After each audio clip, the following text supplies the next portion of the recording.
Welcome to the State Hornet broadcast. I'm Skylar Finlay. And I'm Jessica Shona Stewart. Thank you for joining us. This November, Sacramento State held the 6th International Conference of Genocide. Various leaders and representatives spoke on panels about their research and experiences. The 3-day conference concluded with an emphasis on unity during this time. Here's multimedia staffer Skylar Finlay with footage from the event. I'm in the 4th year of my PhD now, so 4 years, well, almost 4 years solidly on this, which has, it feels like I've been working on it longer, but also not very long at the same time. But I've been working on Rwanda for probably 6-7 years now. So I'm presenting on the first part of my thesis, which looks at youth perpetration of the genocide against the Tutsi in Rwanda. So I'm presenting through the lens of future genocide prevention and looking at the ways in which children were indoctrinated prior to acknowledge those steps to potentially halt them in other countries to stop future genocides. Yeah, so my main topic is the idea of criminalizing genocide denial, making it a crime to deny that the Holocaust or other genocides have occurred. And I think there are a couple ways to do it. You can do it by having specific laws that outlaw it and say genocide denial is a crime. But you can also do it by considering it hate speech. And that's another way of dealing with genocide denial that is probably less strict than the denial laws itself. Lastly, we heard from Pruitt and Parsison on what this event meant to them. It's exciting. I've never been to a conference of this scale. All the other conferences I've been to have been in England, so I've never actually travelled so far to 11-hour flight. So it's a bit further than England based, but it's really exciting just to be here because there's so many scholars. I would just love to thank Sacramento State for hosting us this weekend. It's really great to be here. And I hope that this is for Sac State students, but other students as well. I hope you guys realize how important international issues and genocide are. That it is something that, even though it doesn't look like it happens in the United States and only happens elsewhere, it's still something really important to understand and discuss. I'm Skylar Finlay with the State Hornet. Thanks for watching. In other news, students shared their reactions to the outcomes of the 2024 presidential election, which announced Donald Trump as the 47th president of the United States. Here is managing editor Nancy Rodriguez Bonilla with student reactions. Hello Hornets, welcome back to another Sac State Says. I'm Nancy Rodriguez Bonilla, and today we're gathering student reactions to the 2024 election. The political climate surrounding the 2024 election was deeply divided throughout the nation. Students spoke about how they felt voting in this election. I was very excited to vote. I felt very patriotic voting. I listened to an audiobook before voting about voting, and I was like, wow, it'll be great. I encouraged my parents to vote too. Yeah, it was first time voting, so I felt like kind of nervous because it's like opinion matters. And about voting, I just went with like whoever had more to offer. But this was my first time voting. Like I did same day registration and stuff like that. So I was pretty excited. I had to like convince a lot of my friends to like vote too because most of them like didn't really see the point in it, I guess. Yeah. I feel like I was pretty confident in voting. It was my first time voting. I definitely was, I wouldn't say I wasn't scared or anything, but I feel like it was so like 50-50. I definitely didn't know who was going to win, but I was also like confident with my answer. Like I knew my research, like I stand by my morals with who I would vote for. Heading into Tuesday night, the race for the presidency remained close. The Associated Press officially called Donald Trump's victory around 2:30 a.m. Wednesday. Here are students' initial reactions to the news. I wasn't really surprised because I kind of knew going into voting who had like the upper hand. Mostly like who won what like states. That's who I was surprised by. I was kind of like unsure who was going to win because I feel like it was super like divisive, and everything I've been seeing online was like I couldn't tell like who would have like won. So when I woke up and saw Trump, I was kind of like surprised, but also not, because I heard a lot of good points on like the side of like his policies and all of that. I woke up and I remember being like, ooh, should I even look at the internet right now? Part of me was so hopeful. Like Like, Kamala Harris made me feel very, very hopeful, and I feel like right now, like, that's what Americans want. But okay, I guess. Not what you want. So that's how I just kind of felt when like I saw Trump. I was like, okay, let's see like what he does. Like, what'll he do for our country? With the election results now clear, students offered their perspectives on what the results mean for the nation. I feel like we're screwed. We are screwing ourselves over. We are actively making things worse for a lot of people. Just like I really want to see what'll happen, if that makes sense. Like I really want to see if like what he said will like be played into action, like with inflation and like all the prices, like if they will be lowered, or just to see specifically what he does and if it will be for the better or for the worse. I think it's heading into definitely changes, but I'd say good changes overall. I'm really concerned. Like, I know a big appeal to Trump's policies were how he was going to fix the economy, which I'm not super confident in his plan. And a lot of beliefs that he holds are very harmful to many Americans, especially minorities. Every single American, yeah, except for like rich people. Yeah, so I'm kind of concerned about that, I guess. I am terrified for my immigrant best friend. Thank you for joining us. I'm Nancy Rodriguez Bonilla with the State Hornet. President Luke Wood announced the opening of the Native American College on Friday, November 8th. The college will be the first in the California State University system, furthering a strong campus community by providing education on Native American culture. The first cohort is expected to start in the fall of 2025. Hello Hornets, I'm Eliza Imran with the State Hornet. Sacramento State President Luke Wood announced the launch of the Native American College at the state capitol Friday, November 8th. Annette Reed, the retired chair of ethnic studies, has been appointed the dean of the new institution. The Native American College will begin in fall 2025. According to the Native American College's website, it aims to equip its students with the necessary academic, tribal, and community-centered skills to help them become successful leaders. Our longer term plan is for us to create colleges that help to center the educational experiences of different communities.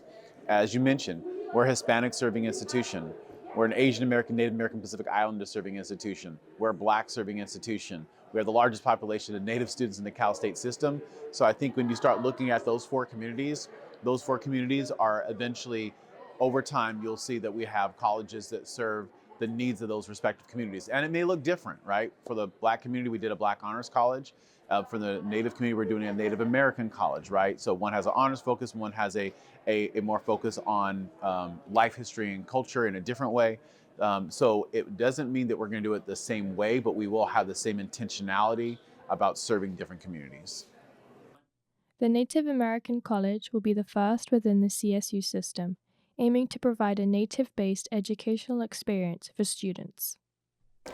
First of all, it's an exciting event because Sac State, we are announcing the new Native American College, which is at Sac State. It's important here to announce it at the state capitol because obviously the CSU is part of the state of California. And so this is the first time that we've had a Native American college at a CSU campus. I think it's important on a few levels. One, it shows the commitment of Sacramento State University, of the CSU generally, and the Board of Trustees to supporting programs that recognize everybody and making sure no one's excluded, and recognizing that the histories of our sometimes separate but still connected communities are valuable.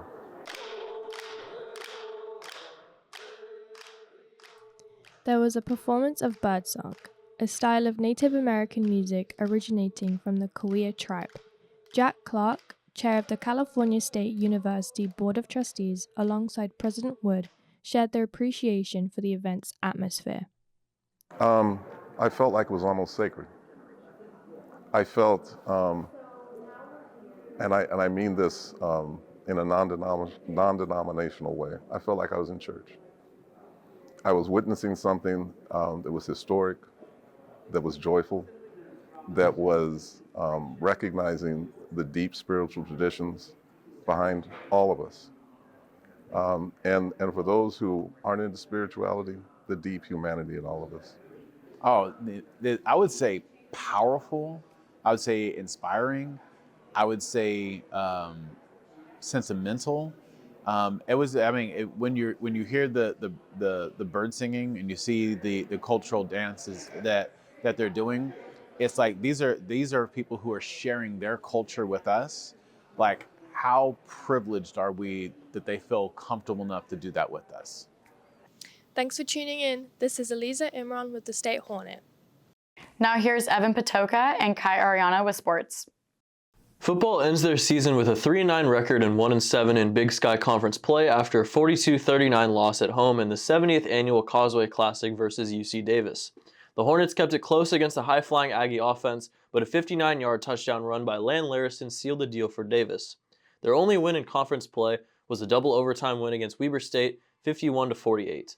The 1-7 record in the conference was tied for last in the Big Sky with Northern Colorado.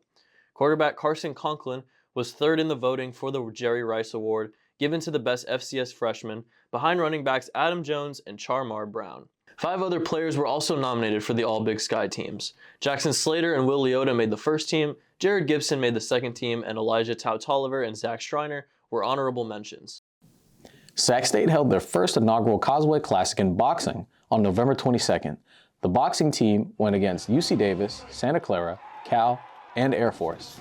The team went 5 for 6 in the event, thanks to outstanding performances from Marcos Vasquez, Austin Melendez, and Ayana Gonzalez. The team won Best Boxing Team of the Night, and Gonzalez won Most Outstanding Boxer of the Night award. Men's basketball is currently off to a slow start after a 66-60 loss against the Mercyhurst Lakers on November 30th. After a big home opening win against Cal Maritime, the Hornets would lose 4 straight, including a close loss versus Cal in Berkeley, 83-77.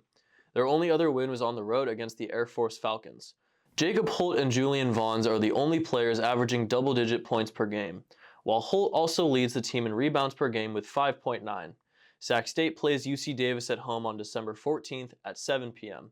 Big Sky Conference play will start on January 4th against Portland State.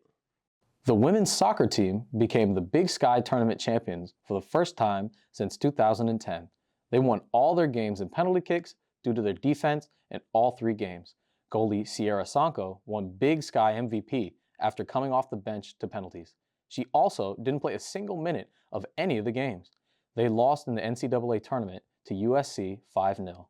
Women's basketball participated in the FIU Thanksgiving tournament in Miami, Florida, losing their first game against Abilene Christian, but getting a victory over the Wagner Seahawks 73-34. The Hornets held them to only 4 points in both the first and third quarters. They started off 4-0 with wins against Jessup University, UC San Diego, Lincoln, and Cal State Fullerton. A close 1-point loss against Long Beach State was the first of a 3-game skid before the win against Wagner. Lena Falk and Jadia Martin lead the team in scoring through 9 games, both averaging over 12 points per game. Martin scored 31 points in their last game where they beat Kansas City at home on December 4th. The Hornets play San Jose State at the Nest on December 15th at 2 p.m. and Big Sky Conference play also begins January 4th against Portland State. Volleyball also makes a return to the NCAA tournament for the first time since 2007. They became Big Sky champions after beating Portland State, Idaho State, and Northern Colorado. Big Sky MVP Bridget Smith had an amazing last game against Northern Colorado, notching 34 points and 30 kills. The team now is going to Maples Pavilion to play the number 6 Stanford Cardinal on November 6th to start the NCAA tournament. Thank you, Kai and Evan, for the sports updates. For our final news update, a group of around 50 Native American students were recruited from reservations across the country to colleges in the Sacramento area by the California Tribal College.